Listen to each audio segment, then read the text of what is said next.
तो सखी लो और कहता आहा जब बर्तन देखला तो कल के आहा हमरा बाबू के तो ठग देले सरी। भोजपुरी भाषा में कैसे मेहरारू कहली सन, अरे वैसा नहीं सन बर्तन हम धगर इनके देले रहनी,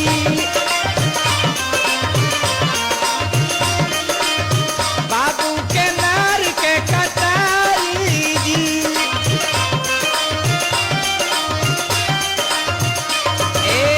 ए सखी ऐसा ऐसा कपड़ा हम पंडित जी के देले रहनी,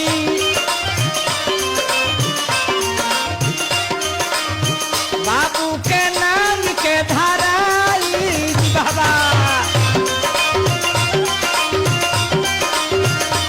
आहे बाबू के नाम के धराई